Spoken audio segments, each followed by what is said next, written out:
पाठवा पण आम्ही आमचा न्याय मिळत परत आम्ही लागतात नाही। नानसीताई गायकवाड जागृत कष्टकरी संघटना म्हणून पाठिंबा दिलेला आहे मोरवे धरणग्रस्तांच्या सगळ्या संघटित ताकदीला।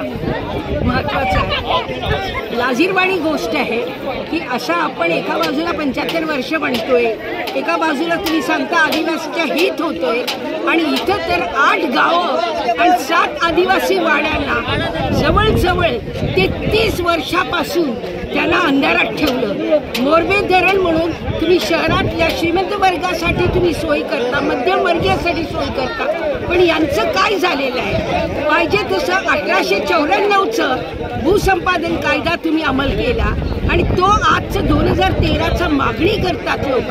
तुम्ही 85 वर्षामध्ये 1985 जमीन ताब्यात घेतला आणि तुम्ही त्याच्याबद्दलचं नुकसान भरपाई सुद्धा योग्य पद्धतीचं तुम्ही दिलेलं नाही। त्याच्याबरोबर आश्वासन दिलं होतं रोजगार देणार म्हणून, काय म्हटलं होतं रोजगार देणार म्हणून, ते सुद्धा तुम्ही आतापर्यंत एकही पाठशाला तुम्ही त्याच्यामधले रोजगार नाही। त्याच्याबरोबर इतर अनेक मुद्दे लोकांनी अनेक वेळा शासनकडे आणि प्रशासनकडे त्यांचे मुद्दे पुढे नेलेले आहेत, पण दुःखाची गोष्ट एकही दिवस आजपर्यंत न्याय होत झालेला नाही। हे लाजिरवाणी गोष्ट नाही का तुम्हाला?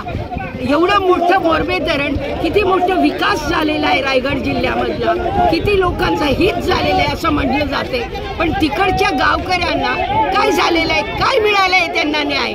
हा आंदोलन आता सुरुवात झालेली आहे, पुढे चालणारच आहे, गप्प बसणार नाही। मुद्दा महत्त्वाचा आहे।